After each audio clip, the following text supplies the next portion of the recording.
Disability, they say, is not inability. Today, we are shining light on a critical issue that affects millions of women in Nigeria, the experiences of women living with disabilities. For too long, women with disability have faced stigma and exclusions from the society. They've been denied access to education and even employment simply because of their disability. But today, we are changing the narrative. We are amplifying the voices of women with disabilities and exploring the challenges they face and the successes they've achieved. Join us as we dive into the world of women with disability and discover the strengths, the resilience, and the determination that defines them. I am your host, Fausat Jinadu Hassan, your guide. Let's get started.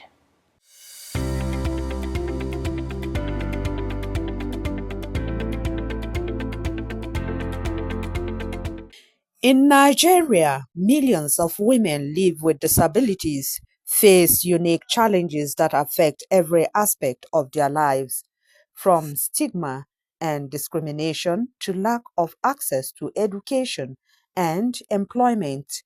Women with disabilities in Nigeria are often marginalized and excluded from society. According to the National Commission for Persons with Disabilities, over 27 million Nigerians are living with some form of disability. Women with disabilities are more likely to experience poverty, unemployment, and poor health outcomes compared to women without disabilities. In Nigeria, cultural and societal attitudes towards disability often perpetuate stigma and discrimination. Women with disabilities are often seen as a burden to their families and are frequently denied access to education and health care. According to the World Bank Group's assessment of disability inclusion in Nigeria, accessible public information and communication, high levels of literacy, and poor quality sign language interpretation services are part of the challenges persons with disabilities face. Despite these challenges, women with disability in Nigeria are fighting back. They are advocating for their rights, demanding inclusion and accessibility, and pushing for policies that support their empowerment. However, much work remains to be done so that women with disabilities will not be vulnerable to exploitation and abuse. In recent years, there has been a growing movement to promote disability rights and inclusion in Nigeria. Organizations and advocacy groups are working to raise awareness, challenge stigma, and promote accessibility and inclusion. Today on Feminine Focus, we will be exploring the experiences of women with disabilities in Nigeria. We will hear from a woman who is living with disability and working to promote disability rights and inclusion. Today, of course, we will hear the story of one of these remarkable women. We will explore the barriers she faces, the successes she has achieved, and the lessons she has learned along the way. Come with me as we meet our guests today.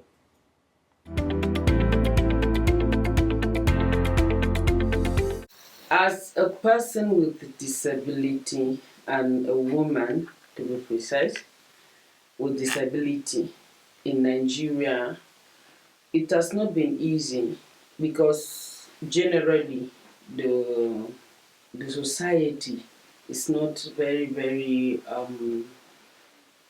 I say convenient, or it's not really accessible for persons with disability. Not easily accessible because in all aspects, just like you mentioned, in school, you will find out that the environment in school is not that friendly for people with disabilities.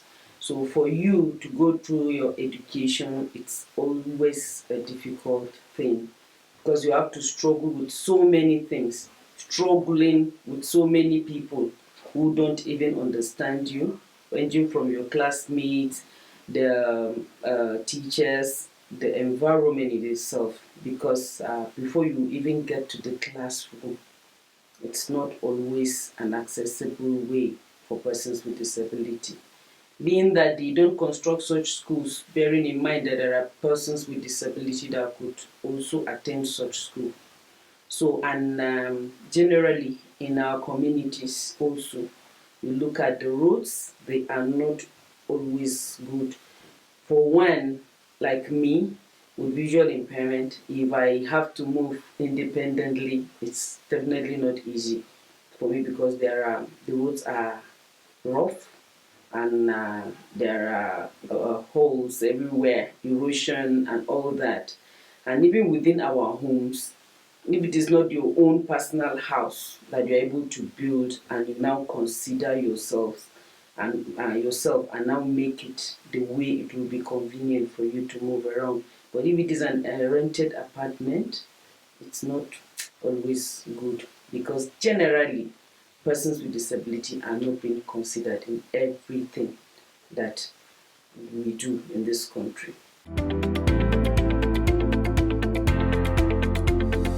Well, my own did not just come at once. When I started getting the sign, it came uh, like a blonde vision at once, and it cleared off. So it was like a shadow that passed and it went off.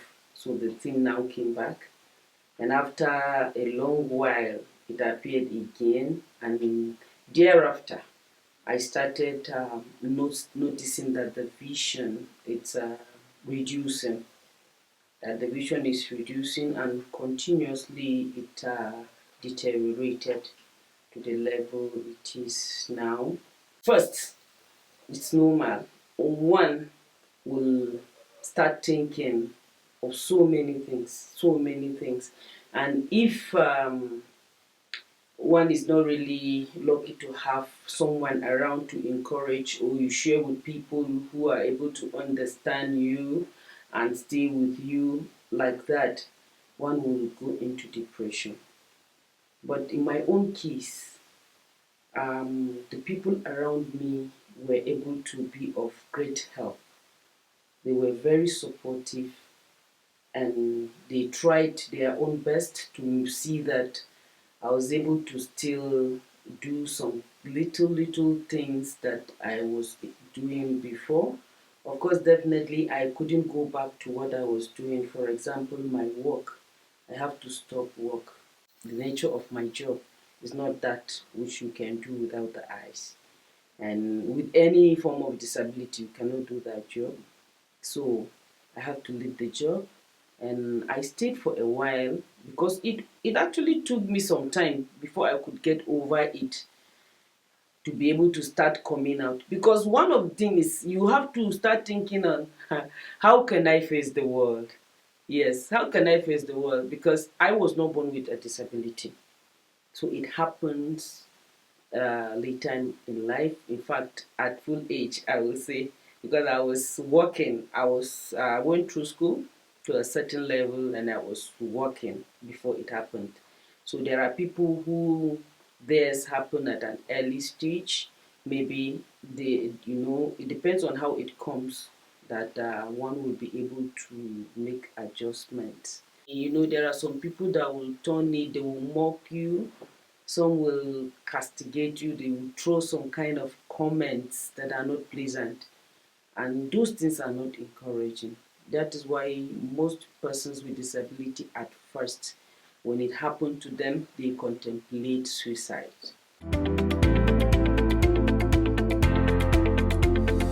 Yes, I was marginalized because there was an instant that we were doing a program somewhere. I was invited, so I was there in that program, and the person sitting next to me, he wasn't any better. He was just normal human being like me, but because I have a disability, so it got to a point that when I want to make a contribution, I want to say something, he will not want me to talk, you know He will not want me to talk. Instead, he will pass some comment.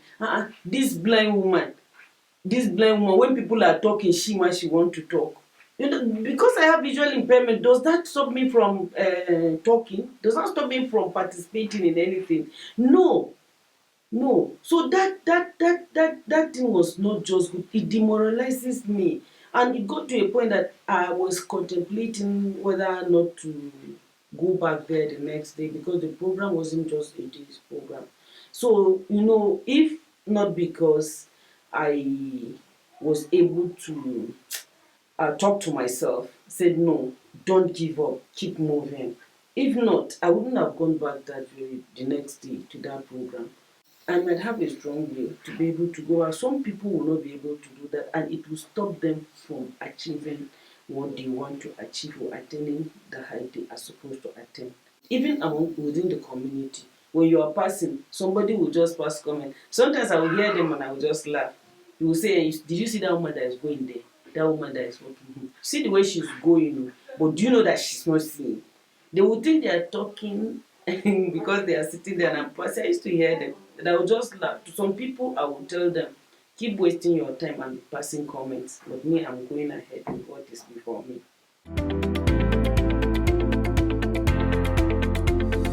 Truly, a lot has to be done, a lot. And one of those ways that attitude can be changed is just what you people are doing. They need a lot of education, sensitization. So the media has a great role to play here too, because the media need to carry out kind of the media reach out to a good number of people. So a mass campaigns, mass education, because through the media a lot of messages can be passed to the people, and by through that the people will learn. They will now know. We hear a lot of things from radio, from television, pass messages, just like companies, they come to advertise their product. They will tell people how good that thing is through the media, and people will listen and they will believe and they will do that. So through the media, as one of the ways, you know they can reach out to many people, to talk to them, to educate them, to create awareness to the people, yes, on how they can interact with persons with disability without any form of discrimination. Yes, in our social gatherings too. Most communities, they have associations in the community, like women groups.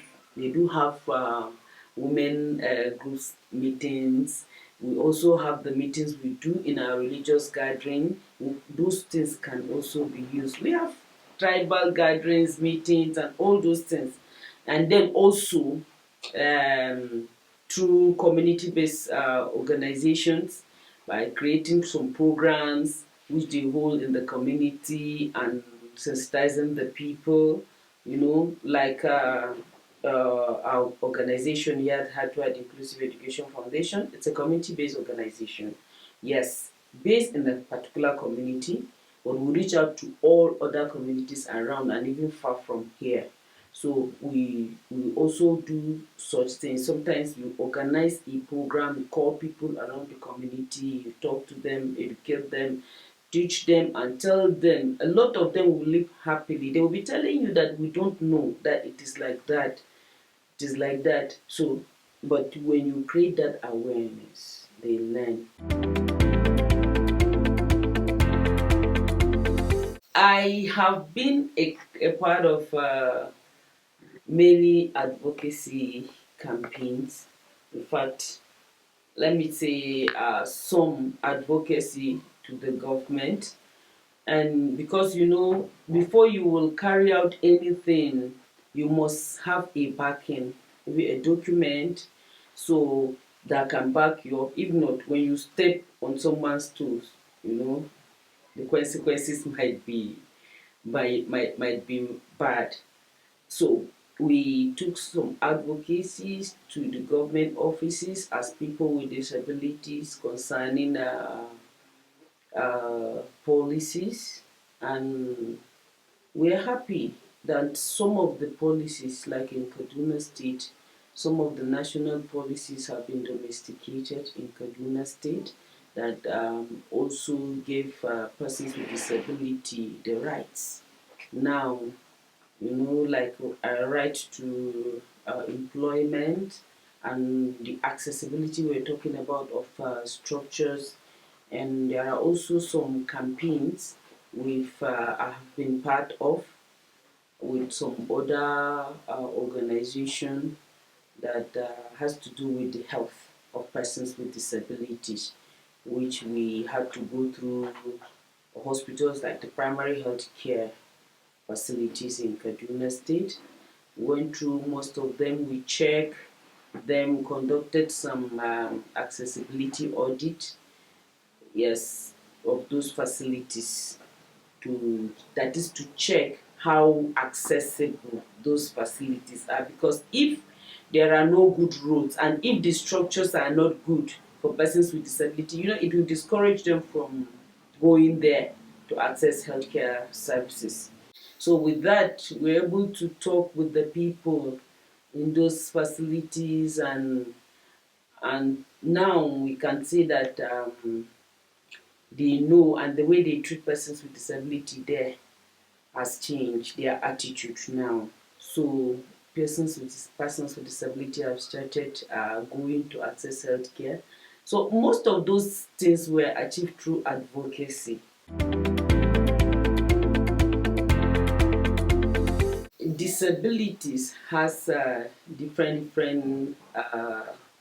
clusters, or we have different types of disabilities. So for me, as a visually impaired person, the greatest accessibility challenge that I said I have because it's still there. It has not been attended to. Our roads, as it stands now, I cannot get to the road. And when I say road, I mean main road, moving from point A to point B. Yes, the recent urban renewal project in Kaduna State was a good one. And if you're walking along the roadside, you will see that they try to make some ramp where a person with disability can go down without steps, or a person in a wheelchair can roll down. But those ramps are not of standard. And even me, if I want to go down through those ramps, it's very, very difficult. I have to be supported. So I cannot move independently. And in some of the places you pass, you see big drainages. Big drainages that are just there left open. They are not covered. And a person with visual impairment can easily fall in. Crossing the road again is one other thing, because people around don't have respect. Even if I'm holding the white cane coming to cross the road, the drivers, the car drivers, the bus drivers, they don't have respect. In fact, they don't know about it. They need to know, because when they see somebody moving with a white cane, they should be able to give that person away, because they don't even obey the normal traffic lights, not to talk of that. So that is a huge one. It does not allow me as a person to move freely, and sometimes it delays what I need to do.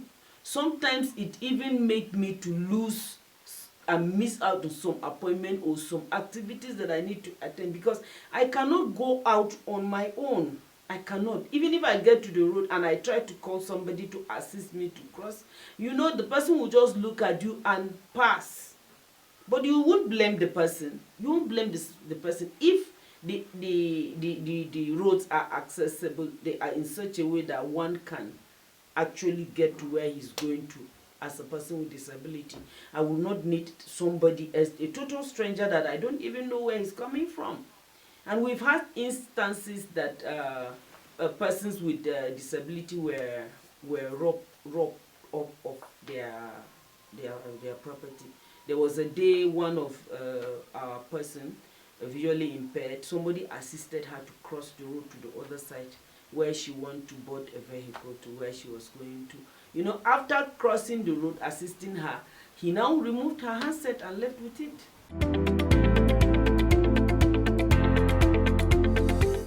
Educate a woman.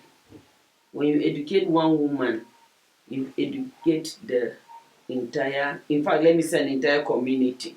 Because if this woman, this only one woman know the right thing, she can go all out to be able to educate more women, and she go all out to see that that particular thing in that community is being corrected. Because the women with disability are very creative. They are very, very creative. They are people who sit and think and look at their environment, look at their surrounding, and look at things in their surrounding and think on how they can convert this particular thing in my surrounding into use. How can I turn this into use? How can I turn this particular thing into use? So women with disability do that. They need this empowerment. Sometimes it's not all about money. You can just carry money and give somebody, and that person may not be able to know how to multiply that money, how to use that money, how to convert that money into something that will become a very big venture. So, but when you build the capacity of that person, yes, you empower the person. Just like security issues, we say security is everybody's business. That is how it is also with the issues of women with disability.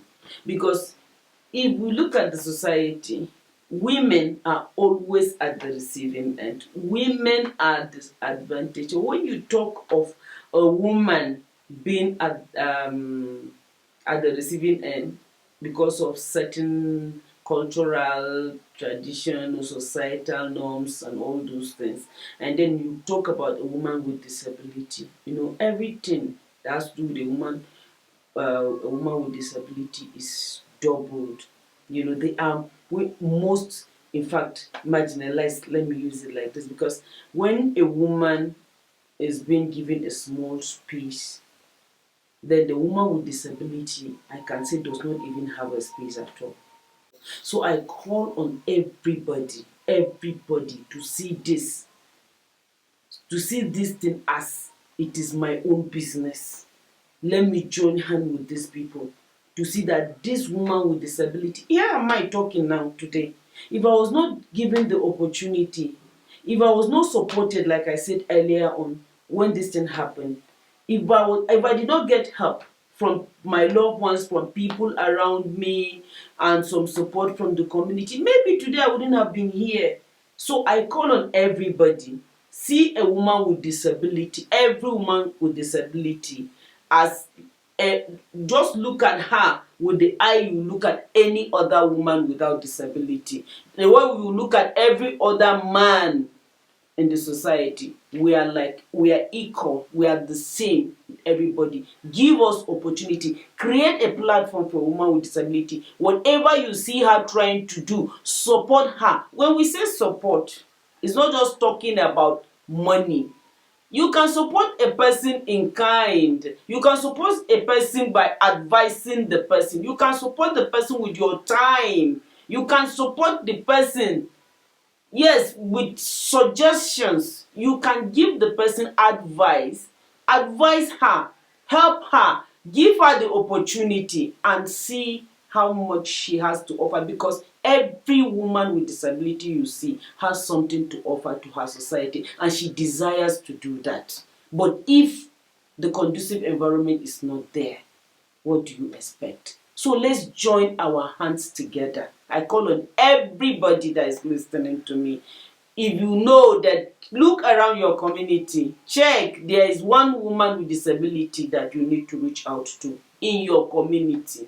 Look out for her. Give her your support. Show her you're with her. Encourage her. So look out for her in your home, as a family. Don't hide your people with disability, your child, your brother, your sister that has a disability. Give them an enabling environment like you do to every other child, every other woman, every other man in that family. Give that same opportunity to the person with disability, and you will see that they also, the sky will be their stepping stone. Yeah, this is nature. This is natural, very receptive. It doesn't show difference. It doesn't turn against anybody. It welcomes everybody, whether you have a disability or not. Be like this natural ground. Have an inclusive heart. It doesn't cost you anything, no terms, no condition. That was so touching and I almost go emotional. But it is what it is. Life happens to Salome Net. Surely, women with disabilities face unique obstacles that can actually limit their potentials and undermine their dignity. But despite the challenges Salome faced, she remained resilient, determined, and even committed to creating a more inclusive society.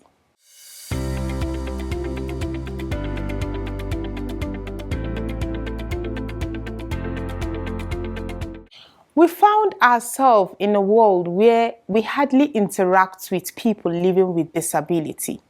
I ask, have you ever interacted with someone living with any form of disability? Here are some opinions. In every disability, there are always ability. Some of them are very hardworking, they are self-employed, very hardworking. You see some of them engaging in handwork, weaving, knitting, and so on and so forth. But at times, some of them, they are not doing anything. I felt bad, but it's from Almighty Allah. So there's nothing they can do. You just have to accept it like that. I have sympathy towards them because if I was the one, I would not be happy being in that condition. So I take it like I'm the one being in that condition. That's why I don't want to see somebody like that. I'm not happy seeing a person like that. First of all, I'll put myself in their shoe. For example, you walk on the way and see someone who is blind, who cannot see. And I would like, oh, and I'm seeing for free. I feel their pains. Most especially those who cannot walk. You see some of them under the sun, crawling. All right, thank you for your opinions. I want us to know that people living with disabilities, especially women, need special care to make them have the sense of inclusion and make them feel loved. Let us have these tips.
Thank you for watching. Until I come your way again, see you next week.